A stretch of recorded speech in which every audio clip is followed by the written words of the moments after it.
What's up, everybody? Jumoke Davis here for the Props Network, and I'm joined by Frank Hanrahan. He is a WTOP sports anchor in Washington, D.C., and we're live here for the Props Network talking U.S. Open tennis. Frank, how you doing? Good. Good morning, Jumoke. How are you, man? I am doing great, and I'm really excited to talk to you. The tennis tournament caught up on me. I don't know about you, but I just all of a sudden was like, oh, the U.S. Open is here. It just, with the pandemic, I don't know, just kind of forgot about it. Yeah, I'm with you too because it was Sunday and I'm like, oh, wait a second, there's tennis. Oh, and it's September too. So usually our inner clock is very well knowing that this is U.S. Open time. But because of what's going on, obviously, everything kind of just catches you off guard like, oh, it's time for tennis. But at least it's a little bit of a distraction. It's good to see them out there on the court, even though it is a little bit different with no crowd and players have to go get their own towels. I don't know if you've heard about that. So it's just a different sort of setup.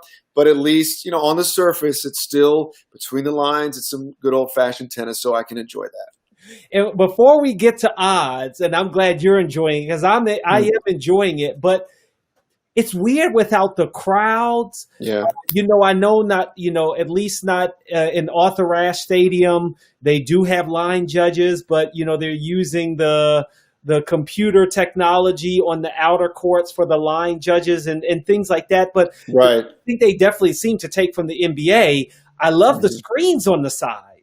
Do you like that? Yeah, I love that. With the fans. I mean, there's got to be some sort of, besides the player and their inner motivation. Yeah, certainly it's good to see some fans at least watching you to pump you up. There's no question about that because it feels like to them a practice session if there's nothing else, and that's just practice. It's different when you're in the game with momentum and that adrenaline that starts to flow. So certainly that is definitely going to be lacking for some of these players.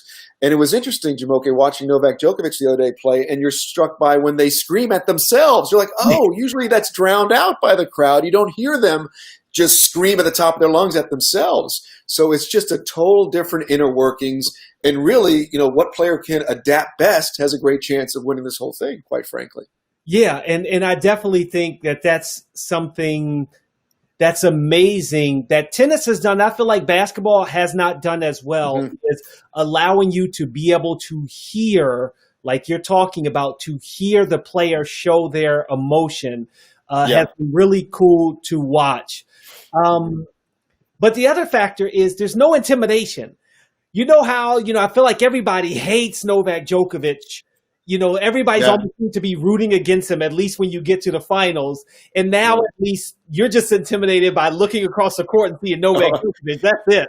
Yeah, I saw him lose the first set, and I was like, oh, well, you know what's going to happen now. It almost got him fired up because he lost his first set to Edmund yesterday and then wins in 4.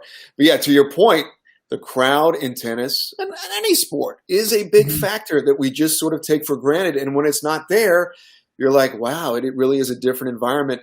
And to your point, I like the fact that the coverage is not putting in fake crowd noise.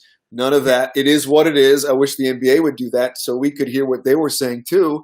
But instead, they want to pipe in and make it sound like it's real. Hey, what's real is there's no fans. There's no crowd. Let's keep it that way. That's what I would like to see as a fan myself.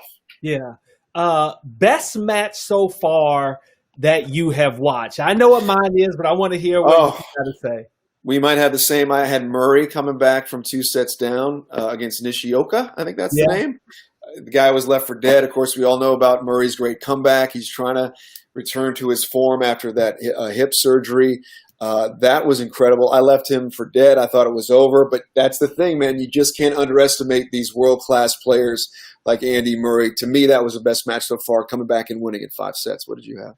So mine is, and I do like yours. Like, I feel like it was a 1-1A, but I can't help. I'm a big John Isner fan, and I can't believe he lost to Steve Johnson. And I'm watching 4 hours of 5-setter. He had 52 aces. I'm like, how do you lose? He was down 3-0 in the tiebreaker in the 5th set, and I was like, he's gonna do it. He's gonna do it. Yeah. It was the first match that I watched. I'm like, man, I missed the crowd. Because they would have been, well, I mean, they're both USA, but I feel like they would have been rooting for John Isner. He's a frustrating guy to watch because, like, the way that he handles himself, you never know if he's up or he's down. But I saw the end of that match too, and yeah, there was just something a little off with him in that tiebreaker. Maybe he got a little tight. Mm-hmm. But yeah, I would have liked to see as a fellow American moving on. But yeah, you always want to root for some of your fellow U.S. guys, and for Isner, he's getting up there a little bit now, so this could be one of his final tries at this tournament. But unfortunately, he's out in the first round. Yeah, I just I just can't believe it. I also cannot believe, and we're talking about surprise upsets. Pliskova, right. What's happening there on the women's side? I just don't know. Yeah, it's so wide open, and that's the thing, and really wasn't that, quite frankly, big headline news because, she is the top seed, but you still got Serena Williams in the mix. You've got Osaka in the mix. And remember, last year's champion's not there this year. Mm-hmm. Andriescu is not there. So it's so wide open. That's the thing. Even though you have your seedings specifically because there's so many players not participating this year, it's sort of a toss-up. So, yeah, that was a big upset. But realistically, moving forward, I don't know if, as a top seed, she was particularly the favorite to win it all. Yeah, definitely. I mean, she wasn't. I mean, even when we looked at the picks at plus 550, which I did. Is that right? Yeah, okay. I did the picks on Twitter and Instagram, and I had to apologize because I was doing a million things, which is not an excuse, but I was going through my picks, and I said Naomi Osaka won the Western and Southern Open, and I just said it, and I watched the video, and I was like, oh, yeah, let's post it. And I had forgotten that she had the hamstring injury going into the finals and retired. And I was just like, wait a second, she didn't win it. But the player I wanted to ask you about, too, on the women's side, I mean, Coco Gauff loses, but Azarenka, right. it seems like she's making a comeback, and she was at the top of the game for some time. Oh, I know. I forgot about her. Yeah, it's good to see her back, right? She is one of those players where you thought when she was at the top of her game that she would be up there for a long time, and then she had some injuries, and I think she actually had a child, a couple of years ago. So, yeah, good to see her coming back. It's always good to have more top-line players in the mix that you were sort of pulling for, and now you can see them making the comeback. So it was good to see. I can't believe Kim Clijsters was trying to make a comeback the other day. I was like, what? But she got bounced. Well, the thing is, like, when you think about it, like tennis, I feel like it goes away so fast until Roger Federer and Nadal, really, you were done by the time you were 30 almost. It was like, no, your tennis career is over. And now we're seeing in multiple sports, older players, still being able to achieve greatness. Well, the crazy stat that I think still sticks is, like, in the last 10 years, there's been no player currently under 30 that won a major. Does that make sense? So basically all your winners right now are just older. Wawrinka, Nadal, Federer, Djokovic, like they've got this whole thing on lock for now. And if you're in your mid 20s, you're thinking, when are these guys going to retire? Like, give me a shot. It's a crazy stat. But to your point, I think certainly nutrition, training, it's all coming together now, and these guys are figuring out a way to last longer, which is great for us older guys. We like to see them stick around as long as they can. I think I saw a stat also that it hasn't been since 1999 that Djokovic, Federer, or Nadal have not been in a major, like one or all. That's crazy, right? Right. Like, that just blows my mind how good that they are. Let's get to some picks here. What were your predictions going into the tournament for who you thought would win it all? Well, see, here's the thing about stuff like this is the fact that, if you're going to think that Djokovic is going to win, your return is not going to be that great. We all know that, right? Yeah. So I think Djokovic is going to win, but again, as I've said before, don't always believe what you think. And this is on the men's side. There are still some guys I think that can potentially knock him out. I've always been a Tsitsipas fan. I don't understand why. Let me backtrack. He has the goods to be one of the best players in the world, and certainly he is by his seeding, but he's yet to get over that hump. If there is a time to do that, I think it's this tournament. So if I'm going to take sort of give me some good odds here, I'll take Tsitsipas to upset Djokovic in the semi and move on and win the title. So I got Tsitsipas and Medvedev, who looks very good too. What? Remember, he pushed Nadal last year. Wow, Medvedev is plus 600, Tsitsipas is 700. So here's the thing. Put a C note on both of those and see what happens. It's smart money because if you're betting on Djokovic and then he gets upset, you're gonna regret that. So I like underdogs a little bit for the return. That's what I like to see. So those are my two guys. I think Djokovic again is the legit favorite, but again, the odds are in your favor if you take some of the underdogs like those two guys. And on the women's side, I still have Naomi Osaka as a champion. And the thing that I find weird, she's still plus 333.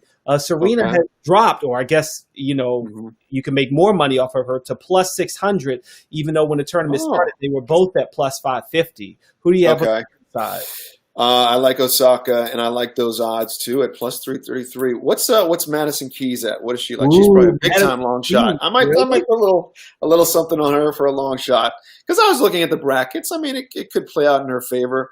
But again, if you're getting Serena or Osaka at those numbers, I like those two as well. So I'm going to agree with you on those predictions. I like Madison Keys plus 1,500.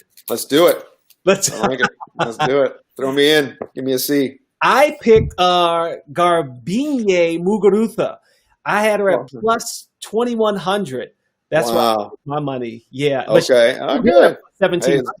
You just check the draw. She's still alive. We're good. Let's keep it moving. I like it. What is your betting strategy on daily bets? If you're looking at who's playing today, we've on the women's side, Muguruza, you can get her at minus 670 against Svetlana Pironkova.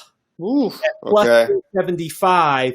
Are you looking at daily matches or really futures as your game? I think futures, specifically in tennis, daily is very risky, very tough because like those numbers, it just, to me, quite frankly, if a player is that big of a favorite, I just don't touch it, right? I think it's just because injury, right? The strange surroundings. It's just there's so many also other elements that you can factor into it. So to your question, yes, I'm more of a futures person in tennis specifically. In tennis. Today, Gasparian is playing Serena Williams. If you want to, and Azarenka plays today, she's at minus 112. But the weird is I'm looking at her and it's almost even. She's playing Sabalenka. She's at minus 112 too, so that's kind of a push. Might as well toss up a coin. That looks like a 50-50. But if you like Azarenka to go farther, that's what you think's going to happen, then you stick with her and go with her. So that's the kind of stuff I would do on the daily routine. Is if it's a closer sort of, which is basically a pick'em right there. Yes. Yeah. On the men's side, another player that I think may go far but not winning it all is Roberto Bautista Agud. I think he's playing very well. He plays today. Milos Raonic, who I got at plus 1,700 to upset Novak Djokovic in the final. He plays today against Popsicle. You can get him at minus 590. Popsicle is at plus 420. Ooh. Yeah, it's heavy. I can't. If I was going to do something, I would take the underdog. Because that's just such a big number to take as the favorite. I wouldn't touch that, but I would put a pittance on the underdog for sure. Our home guy from the DMV, Francis Tiafoe, you can get him at plus 133 against John Millman, who's at minus 105. Come on, we got to be tough. We got to, we'll support the local kid. But Millman's tough. He's the guy that upset Federer a couple years ago. He's really fit. Can handle those hot, humid conditions. But let's get behind the local guy. Let's go Tiafoe. Yes, that's a good number. Plus 133. I like it. Okay, I've got the craziest number for you as we go down the list here. Christopher O'Connell. Have you ever heard of him? No. Who is that? Me neither. He's at plus 2,200 to beat Medvedev at minus 10,000. Yeah, that's not minus smart. 10,000. Don't touch it. Because again, what happens if he pulls something and it's over? He has to retire. You lose. Yeah. Don't touch it. That would be the most nerve-wracking $100 bet in the history of the planet right there. There's no way I'm doing that. No, don't touch it. But it is a good lineup. We've got Djokovic tonight, Zverev tonight, Tsitsipas tonight. A lot of good Shapovalov, who's been playing very well. He plays tonight too. Yeah, I like him. Shapovalov. I always say it wrong. Yeah, it's hard to say. Yeah. Mm-hmm. Yeah. Joe Walkowski is watching us live. I do basketball with him. He says he loves Medvedev.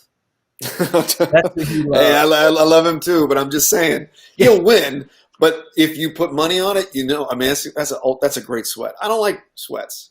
I just like to handle it and not have to worry. So yeah, he'll win, but yeah, again, that's tough. All right, we'll have I'm looking forward to watching tennis today. Frank, thank you very much for joining me here live for the Props Network here on Restream. Hope you've enjoyed it. We're all over the place. We're on Twitch, YouTube, Facebook. Really excited to start this, and I appreciate you coming on with me, Frank. Anytime, man. Thank you. Yeah, you can hear more with me and Frank on my podcast, Just for Sport. That'll be dropping tomorrow. Thanks for watching, everybody. Ciao for now.